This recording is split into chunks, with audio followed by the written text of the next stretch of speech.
Good morning, Sir Randy Dizon. Good morning, leaders. I am Lorna S. Paroni. I am the first reporter of the Group 14, and our topic is all about the digital citizenship versus the global citizenship. So next, our lesson outcomes. So first, recognize the 5 tenets of global digital citizenship and the 9 elements of the digital citizenship. Second, compared and contrasted one's role as a citizen of a community and that of a digital world. Third, shared ways on how one can observe social, ethical, and legal responsibilities and the use of technology tools and resources. So next, digital citizenship versus the global citizenship.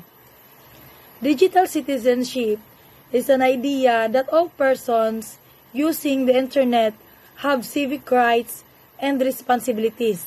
It centers around safe, savvy, and ethical use of technology. On the other hand, adheres the guidelines that govern the ethical and responsible use of technology and acts responsibly in all relationship use of technology and acts responsibly.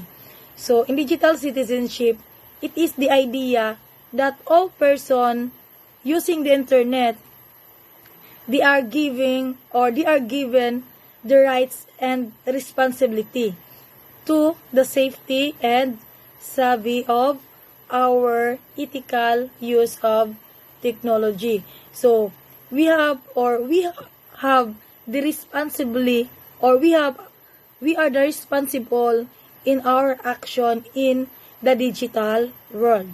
So next, the global citizen.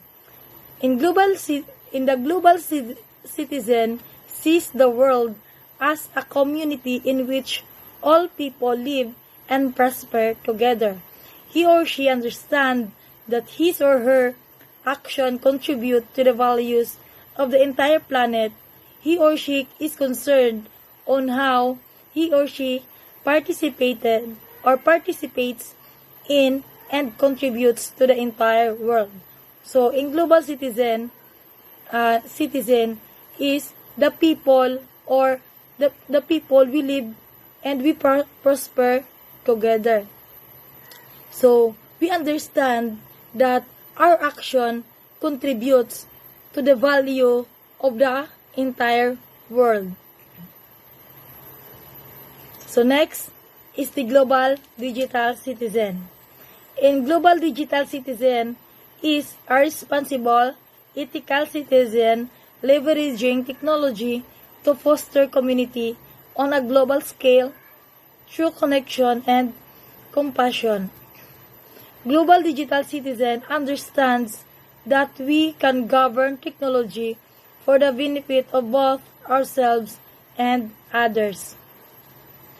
So next, the 5 tenets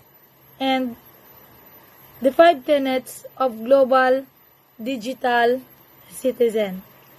First, personal responsibility. Second, global citizenship. The third, altruistic service. Fourth, environmental stewardship. Fifth, digital citizenship. So, in personal responsibility, it includes demonstrating on how we manage ourselves in matters such as personal finance, ethical, and moral boundaries, personal health and wellness, and relationship of every kind, both online and offline.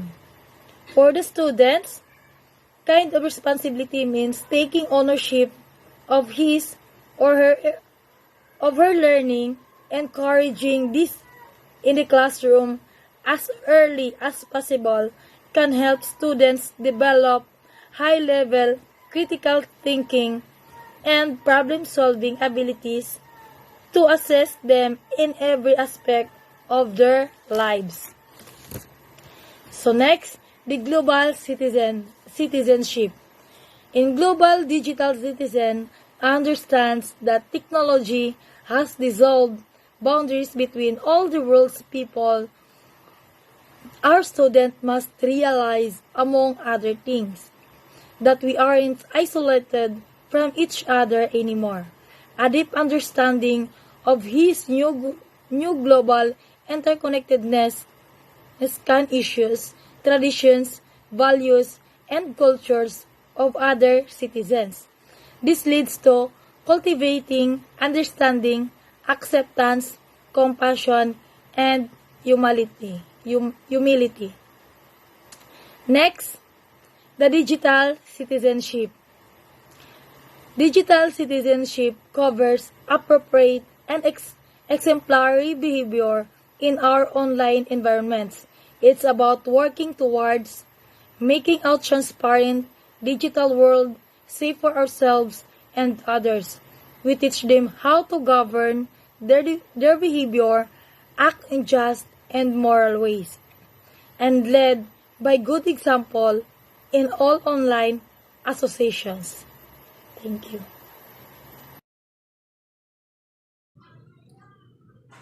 Altruistic service. It is doing things purely for a benefit of others without expecting to get anything.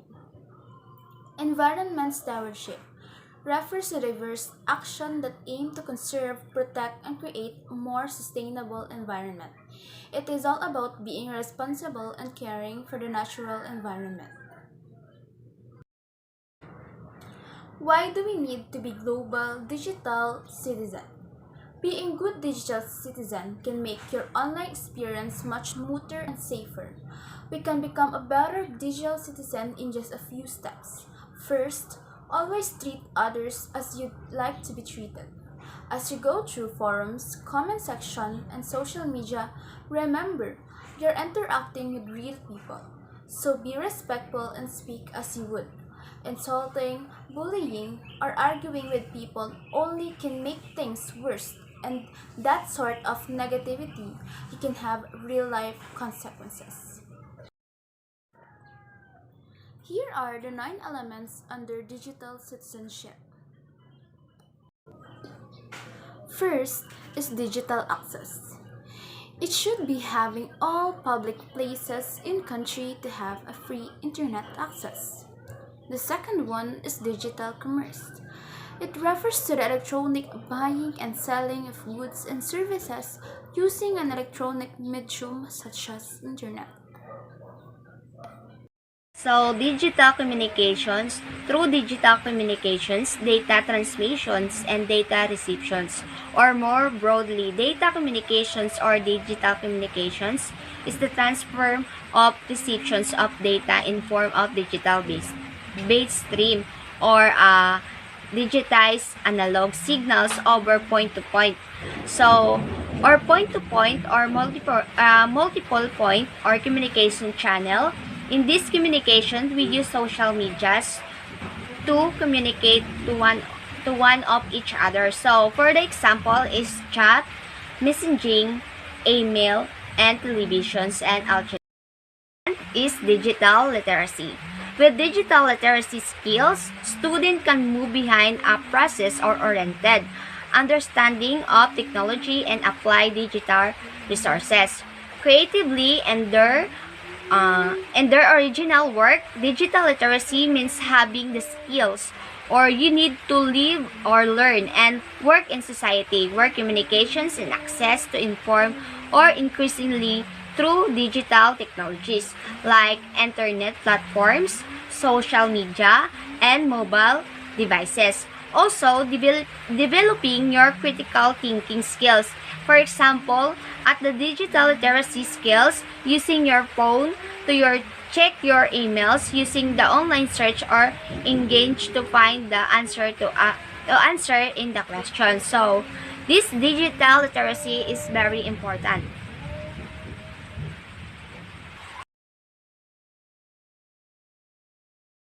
Digital law. Digital laws deals with the legal rights and instructions governing technologies usage to prevent any kind of online crime. No matter how serious, students as the digital citizen needs to know the law and how to apply to them. in the particular. For example, many people think that it's okay to download music without paying for it. So this illegal though, and there can be serious and consequences if caught. Digital rights and responsibilities. Digital rights and responsibilities is having the right and freedom to use all types of digital technologies while using the technology in an acceptable and appropriate manner. As a user of digital technology, we also have the right to privacy and the freedom of personal expressions. For example, freedom to worship as you wish and right to vote in elections for public officers. So, digital health and wellness. Digital wellness, also known as digital well-being or digital health, is the pursuit of an international and healthy relationship with technology, both in the workplace and in personal life. Digital health has been a real game or changer of the healthcare or industry, allowing access to the medical and wealth-related service in place previously understand. For example, digital wellness practice include implementing screen time limits, wearing blue light and blocking glasses to alleviate eye strain, and muting notifications on mobile device to prevent constant interruptions. Last is digital security.